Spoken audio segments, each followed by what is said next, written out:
Bonjour, mesdames et messieurs. Une autre belle émission. En fait, c'est la dernière à... Déjà. Ben oui. Ben Là, oui. c'est vrai que c'est déjà... Oh!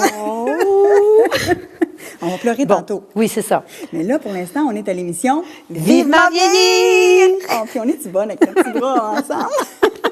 On a une émission extraordinaire, encore une fois. Une émission plus grande. Et petite, c'est un tout. Plus grande que soi. Si vous me voyez dans cette vidéo, c'est parce que je suis devenue un ange. Non, c'est pas bien ça. Pourquoi je suis pas capable de le dire comme il faut quand c'est le temps?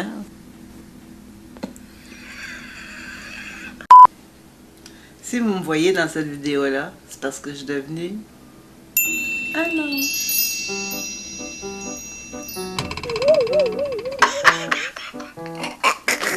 Prise 53! Là, je rentre dans mon personnage. Un ange! Un ange! Un ange! Ah, maudit! Non. Je fais attention à mon langage, mes petits-enfants vont me regarder. Je vous présente Marie-Josée Harel. On s'est rencontrés il y a 7, 8, peut-être même 10 ans la première fois. Ça a été un beau coup de cœur.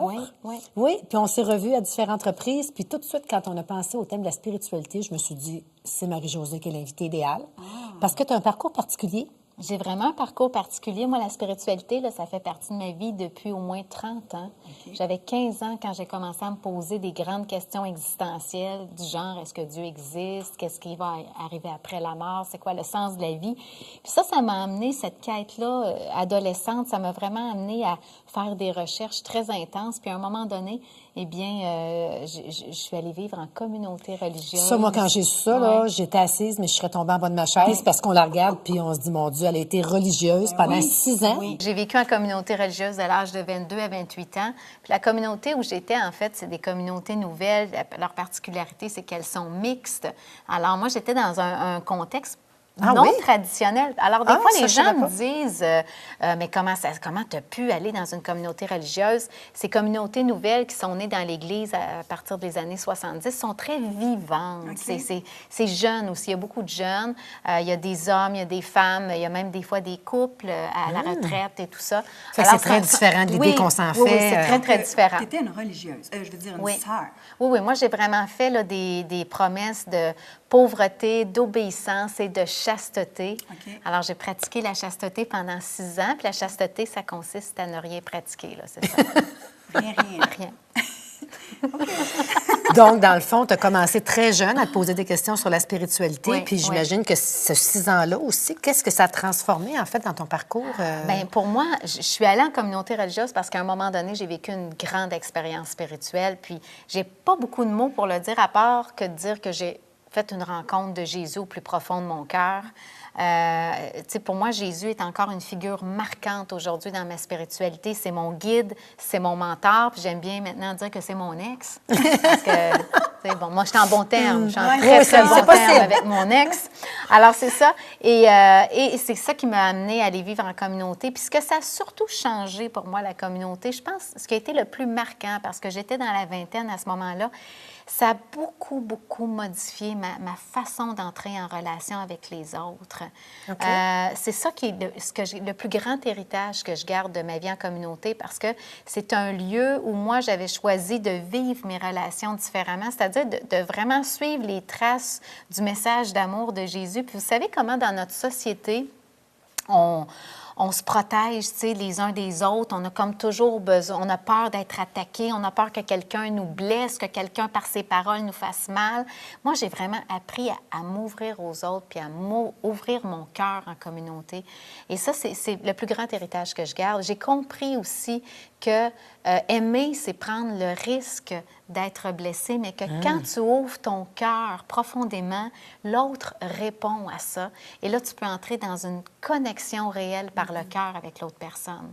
Absolument. Ouais. J'entends bien ce que tu dis. Alors, j'ai quitté à 28 ans, mais là, je recommençais à zéro dans ma vie à ce moment-là parce que, je veux dire, je suis arrivée chez ma mère à 28 ans avec pas d'argent, aucune idée de ce que j'allais faire de ma vie. Ça a été vraiment une période qui n'a pas été facile, honnêtement, oui. parce que c'était pas mon plan. Tu sais, moi, mon plan, c'était vraiment de donner ma vie à Dieu toute ma vie. Oui, à la base, oui, c'est ça. De se divorcer, paraît-il. Exactement. Et, mais ça a été un moment aussi qui a été très important dans ma spiritualité parce que à ce moment-là, j'ai comme décidé de recommencer à zéro dans ma spiritualité. C'est-à-dire que toute notre vie, ce qu'on fait, là, c'est qu'on accumule des croyances par rapport à la spiritualité. Puis, à un moment donné, là, on a tout un bagage. Les gens, ils lisent des livres, ils assistent à des conférences et tout ça. Puis là, ils se font un bagage de croyances. Mais la question est, est-ce que ces croyances-là font réellement du sens pour moi? Puis moi, j'ai voulu me faire vraiment une spiritualité où je me suis donné la permission de remettre ce qu'était Dieu en question. C'est pas parce que ça a toujours été comme ça qu'il faut que j'accepte ça. Donc là, la religion, c'est une façon parmi tant d'autres de vivre notre spiritualité. Puis moi, j'ai rien contre les religions parce que pour des milliards d'êtres humains, c'est une superbe façon de devenir une meilleure personne.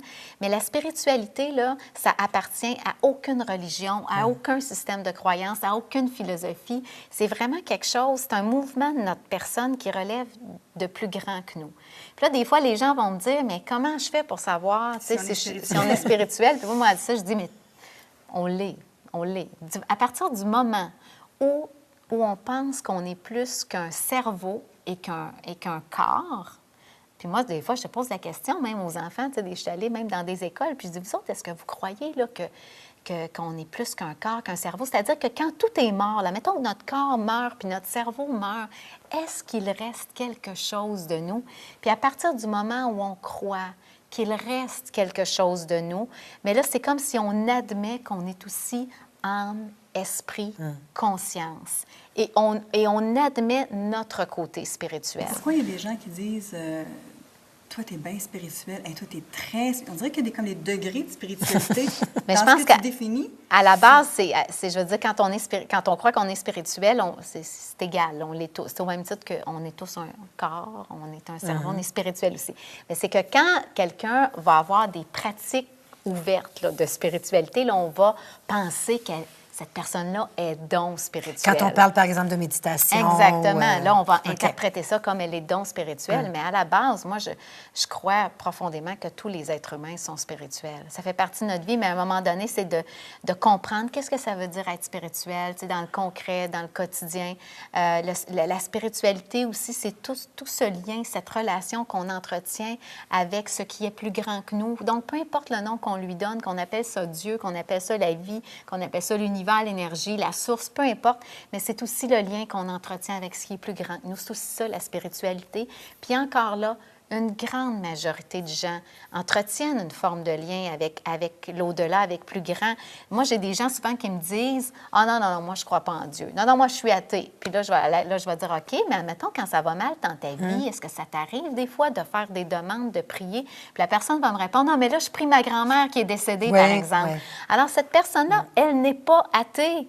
Parce qu'elle a un lien avec l'au-delà quand même. Elle trouve pas ça s'appelle pas Dieu, ça s'appelle sa grand-mère. Ce que ça nous démontre, c'est qu'on n'est pas fait pour du médiocre, les humains. On est fait pour du grand.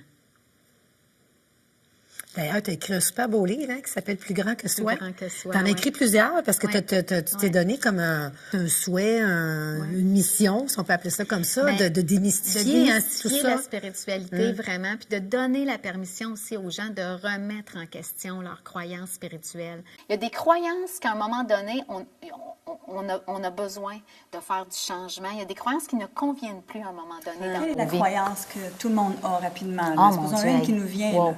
Attends, là, il aurait fallu que tu me poses cette question-là avant que j'y réfléchisse.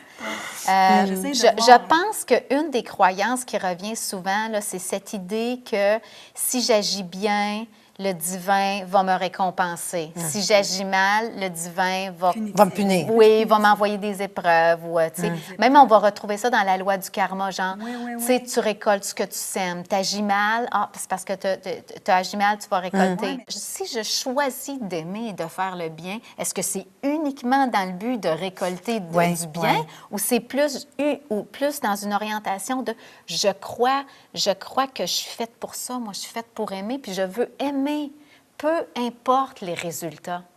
Je veux faire le bien, De pas être dans peu l'attente importe d'une les résultats. récompense. Ouais. Tu sais, Dieu, pour moi, c'est l'amour, c'est aussi une présence, c'est la lumière. Pour moi, c'est ça, le divin. Ça doit être difficile pour les personnes d'un certain âge qui sont nées dans Oui. les paradigmes religieux. Là. En fait, toutes les croyances qui nous ont été inculquées aussi, là, Ouais. de s'en défaire ou de se les remettre en question. Oui, puis en même temps, c'est pas on peut pas tirer sur la fleur pour qu'elle pousse. Puis au Québec, ce que les gens ont fait, là, en passant, ils n'ont pas arrêté de croire en Dieu. Ils ont juste donné un nouveau nom. Maintenant, ils appellent ça, ils l'ont redéfini, puis là, ils appellent ça l'énergie, l'univers, la vie. La lumière. Mais c'est la même chose. Moi, ce que j'ai fait, j'ai décidé que je gardais le nom Dieu, mais que j'allais redéfinir tout ça. Fait que moi, quand je dis Dieu, je sais ce que ça fait au Québec, là. Moi, j'ai des gens qui me regardent, là, puis qui, comme ça, ils viennent toutes croches, là, quand je dis le mot Dieu. Puis là, je m'amuse un peu avec ça parce que je sais qu'eux autres, ils n'ont pas comme une conception positive de Dieu. Ils sont restés sur des croyances d'un Dieu punisseur, d'un gars pas très sympathique. On là. le voit d'un comme un gars. Entre autres. Et à l'extérieur de soi. Ouais. Oui, Donc, on ne se l'approprie pas. Oui. Oui, puis se l'approprier, en fait, c'est le fruit d'une expérience spirituelle. Puis pour pouvoir rencontrer le divin à l'intérieur de soi, bien, il faut toujours bien créer des espaces dans notre vie, des espaces d'intériorité, des espaces de silence, des espaces propices à cette rencontre-là. Parce que le divin, tout ce qu'il veut, là, c'est vraiment cet échange d'amour entre lui et nous. Tu sais, le divin, c'est l'amour. En fait, c'est cet amour dont tous les êtres humains aspirent. Tu sais, qu'il y a toujours une espèce de vide à l'intérieur de nous. Puis que là, les gens cherchent à combler ce vide dans une relation de couple, avec leurs enfants, dans une carrière incroyable. Puis que ça ne comble pas tout à fait. Il y a cet amour immense avec lequel on peut connecter puis qui va venir remplir ce vide-là. Mais ça, il faut le désirer. Il faut le désirer. Mais c'est encore à l'extérieur. C'est là, moi, que... Mais c'est parce que c'est un processus. C'est un processus pour que tous les êtres humains commencent leur quête spirituelle et le divin est quelque chose à l'extérieur d'eux. Et c'est le processus d'une vie d'entrer dans cette rencontre profonde avec le divin. Ça va se faire en étapes. Il y en a que il y en a que ça se fait, en fait, des fois, là, d'un coup, là, mais la majorité des gens, ça va être des étapes. C'est un processus. Puis à un moment donné, il y a quelque chose qui bascule. C'est comme si on comprend que cette présence-là est vraiment à l'intérieur de nous et que cette présence-là veut être en relation avec nous. Okay. Donc, c'est un échange. Là, ça devient comme n'importe quelle autre relation. Je veux dire, moi, Dieu, j'y parle comme je parle à tout le monde, mais je l'écoute aussi. Dans une relation, tu ne fais pas juste parler, tu écoutes. Pour moi, la méditation est le lieu où je me mets en écoute. Donc, tu fais de la méditation? Je fais de la méditation. Est-ce que tu pries aussi? Puis je prie. Pour moi, c'est deux mouvements essentiels de ma vie spirituelle. La prière, c'est le lieu où je parle. Des fois, les gens me voient passer, puis là, j'ai l'air de quelqu'un qui parle toute seule dans sa voiture. Moi, je parle à Dieu comme ça. Là. J'ai vraiment pas de complexe. Là. Qu'est-ce que tu penses qui amènerait la paix dans le monde? C'est une question, Non, c'est simple. On va pas voir ailleurs. Moi, je pense que ce qui va amener la paix dans le monde aujourd'hui, là, c'est qu'à partir de maintenant, on choisisse de sourire à toute personne qu'on va rencontrer, qu'on lui fasse sentir qu'elle est importante et que sa présence compte ici-bas. Quelle réponse? C'est magnifique. Délicieuse. Moi, voilà. C'est être conscient. Oui. De tout. Puis entrer en connexion par le cœur avec les gens. Les enfants le comprennent, ce langage-là. Nous, on a complexifié les affaires en vieillissant parce qu'on est dans notre mental, dans notre tête, dans notre besoin de se protéger, de se fermer. Je voudrais pas que tu viennes me dire quelque chose qui me blesse. Je prends tout personnel, mais les enfants, là, le langage, quand tu leur dis « ouvre ton cœur », un enfant, il le sait. On le savait ce que ça voulait dire quand on était enfant. C'est simple d'ouvrir son cœur, mais on a complexifié tout ça. On s'est refermé derrière on a mis des armures, on s'est refermé dans nos coquilles. C'est pour ça qu'on trouve ça compliqué d'ouvrir notre cœur. Je comprends. Ah, j'aime ça. Parce qu'on se protège, en fait, alors qu'un enfant, lui, il est dans sa spontanéité, il est naturel. Il ne se pose pas la question qu'est-ce que l'autre va dire, va penser. Exactement. Il est vraiment dans sa spontanéité. On a peur de ce que les autres pensent de nous. On a peur d'être jugé. Mais là, qu'est-ce qu'on fait? Supposons qu'on est dans ces carcans-là de peur, puis de... Tu sais, là, les vieilles affaires. On s'ouvre. On s'ouvre. Oui, on s'ouvre, c'est la clé. C'est, premièrement, s'ouvrir. Moi, il y a beaucoup de gens qui me disent, ouais, mais tu sais, je ne peux pas vraiment aimer les autres si je ne m'aime pas moi-même. Ouais. Je ne suis pas d'accord Ouais, avec moi non ça. plus, je suis pas d'accord. Je pense que le fait de t'ouvrir aux autres va être un premier pas pour commencer à t'aimer toi-même aussi. Donc, la clé, c'est l'ouverture. Donc, aujourd'hui, les gens vont rencontrer, on va tous rencontrer du monde, là, à l'épicerie, partout, au bureau de poste, au travail, puis tout ça. Ouverture. Bonjour, un exercice comment ça concret. va? Ben, moi, Accueillir, Ben oui. très simplement, dans le fond, hein? Ben oui, mais là, je suis Contact visuel. Contact visuel. Moi, je suis à l'épicerie, puis je dois prendre le temps de m'arrêter. Puis de là, la caissière va me dire « Bonjour, madame », puis elle me regarde pas parce qu'elle passe Oui. les affaires. Là. Oui. Puis je vais dire « Ben bonjour ». Puis là, je vais lui faire un sourire. Puis là, elle va être comme, elle comprendra. Désarçonnée, Oui, OK, parce c'est que- bon. tu sais. Puis là, je vais regarder l'emballeur, le jeune emballeur, tu sais. Bonjour, bonjour, oui. Tu sais, puis un petit mot, des fois, ça va bien, tout ça. Puis des fois, moi, je m'amuse vraiment là, à dire aujourd'hui, je vais sourire à tout le monde que je vais rencontrer. Alors là, je suis à l'épicerie où je marche, puis puis là, les gens sont comme. Surpris. Mais ils te répondent, oui, ils sourient, oui. les gens, ils répondent à ça. Moi, là, quand quelqu'un me texte là, pour un problème ou quelque chose qui n'est pas content, puis que là, il faudrait régler ça, puis que là, je sens une tension, jamais je ne réponds par texto. Fait que ça aussi, c'est un signe d'ouverture. Moi, je texte à la personne, je comprends, j'aimerais ça qu'on puisse se parler de vive voix, quand est-ce que je peux t'appeler? Non, mais attends, ça, c'est pas spirituel, ça, c'est mature. Mais c'est aussi spirituel. Ah, ouais. Ben oui, parce que c'est des Ben démarches oui. d'ouverture et d'amour. D'ouverture. ok. Je dépasse la situation, je transcende la situation. Je ne veux pas embarquer dans cette dynamique où ça va dégénérer. Fait que moi, j'offre des retraites spirituelles où en partie, un des buts visés, c'est ça, c'est vraiment d'aider les gens à faire du ménage dans leurs croyances, mais plus que ça aussi, de s'ouvrir à plus grand, puis de prendre contact avec tout ce potentiel créateur aussi qu'on a à l'intérieur de nous. J'ai naturellement mes livres aussi, plus grand que soi, est un livre, que dans les premiers chapitres, il y a du gros brassage là, de remettre en question nos croyances. Là. Je donne des conférences, mais les gens ils peuvent me retrouver aussi sur mon site marie-josée-harel.tv. J'ai beaucoup de capsules vidéo. Moi, j'ai une chaîne YouTube, donc je fais beaucoup de vidéos autour de ça. J'ai également ma page Facebook. Alors, je suis présente un peu partout, là, au niveau des réseaux sociaux. Mais c'est sûr que c'est des démarches, quand on veut vraiment plonger là-dedans, ça demande qu'on soit accompagné aussi. Puis une des premières démarches, moi, que j'ai faites avec mon fils, c'était que le soir, j'avais un jeu, c'est des cartes avec des émotions puis des bonhommes là, sur les cartes. Des personnages là, avec c'est ça? des Ouais. physionomies. Là, je mettais 12 cartes, tu sais, des émotions plus élevées, des émotions plus ordinaires. Puis là, on était dans son lit, puis là, je disais, OK, choisis-moi 2 cartes pour me dire comment tu t'es senti aujourd'hui. Fait que je choisissais ces 2 cartes, puis là, on parlait de ça. C'est toute l'ouverture au monde intérieur c'est de de prendre l'enfant. conscience. Oui. Est-ce que c'est un peu ce que tu veux faire avec les livres que tu... Mais dans mon livre, La lumière en toi, je l'ai, ce rituel-là. OK. Oui, je l'ai, je le propose. Donc, de donner des outils très, très simples Oui, c'est très aux simple. gens, Oui, aux oui. parents qui veulent enseigner la spiritualité à leurs enfants. Donc, dans le fond, si on résume bien, la spiritualité, c'est embarquer dans tous les aspects de la spiritualité, mais en gros, c'est d'être conscient à l'autre et à soi.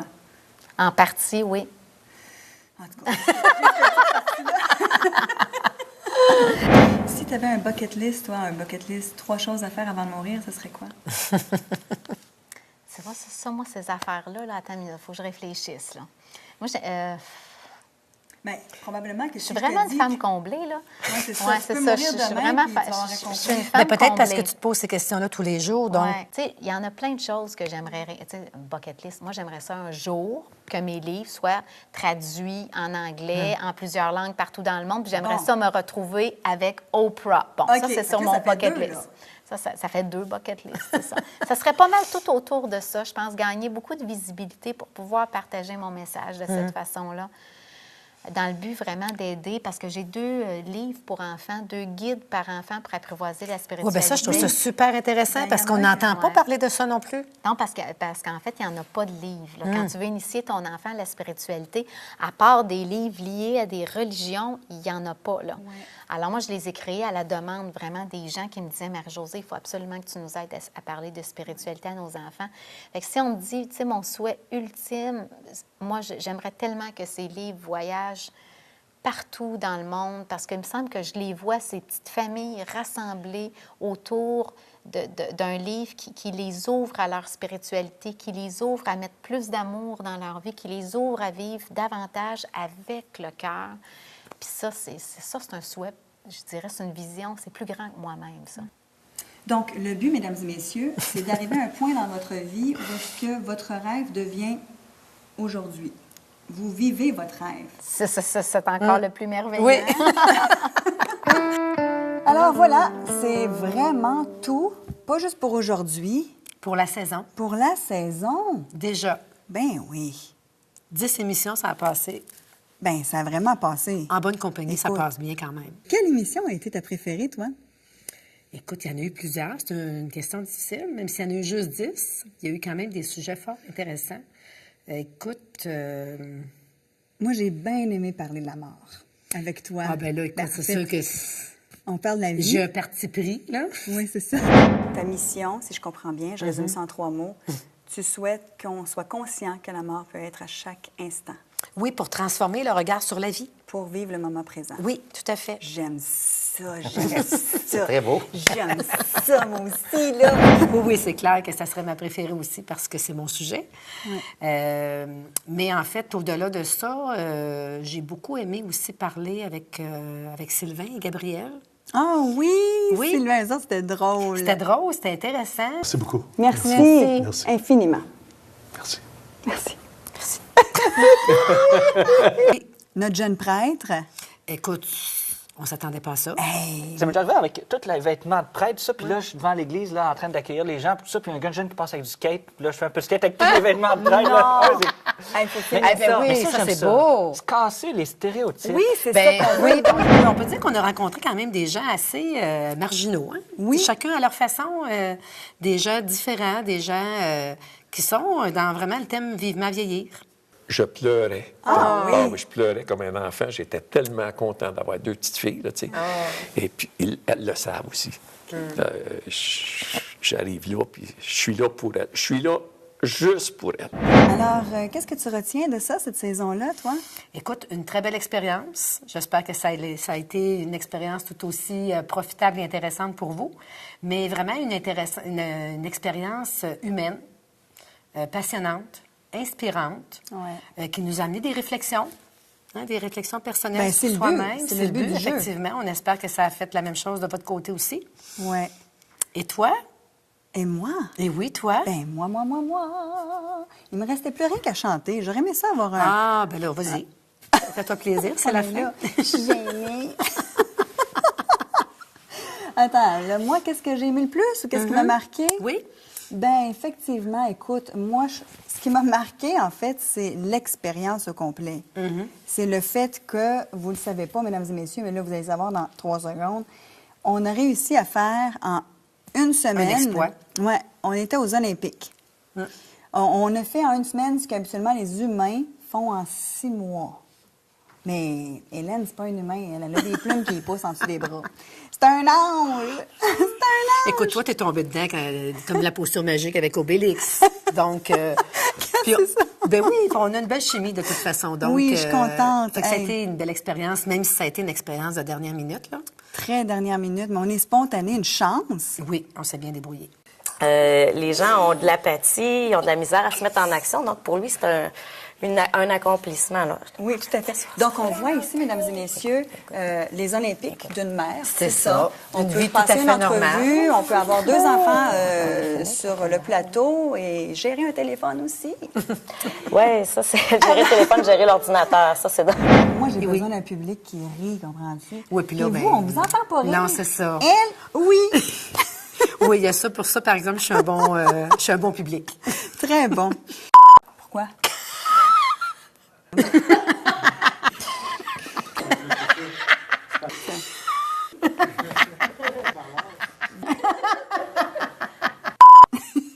Oui, qu'est-ce qu'on dit?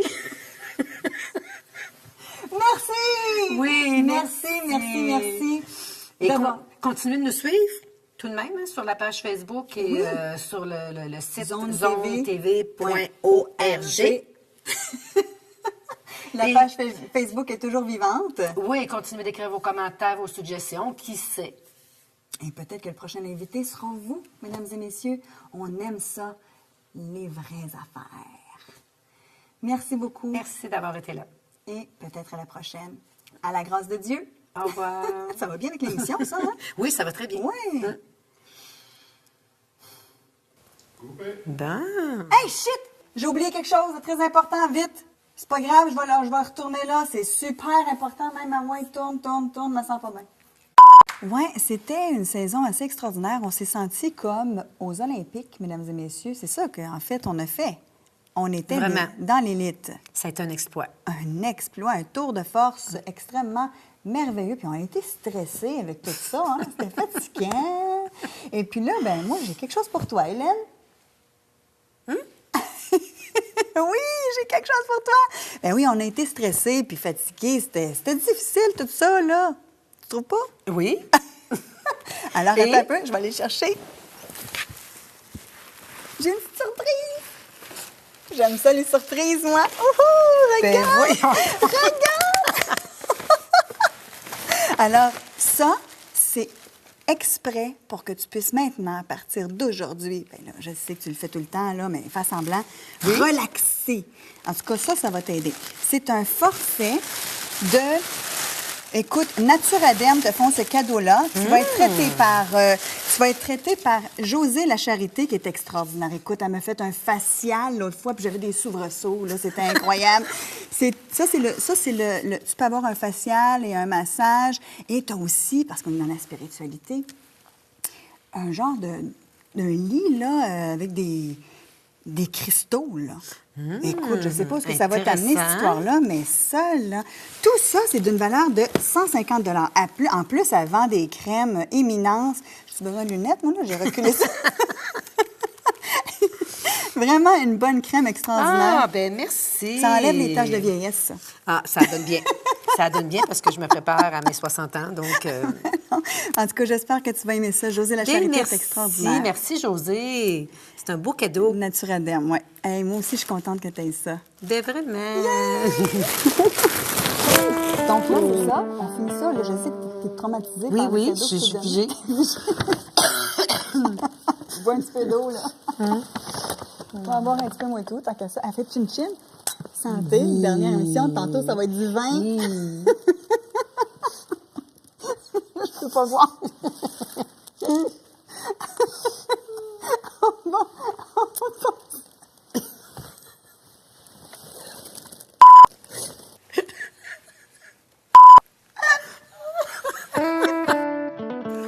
Alors, nous avons eu un bon rire. C'est comme ça que se termine l'émission de Vivement vieillir! À la santé de tous. Buvez de l'eau, c'est ça la vie. À la grâce de Dieu, on vous aime. À bientôt.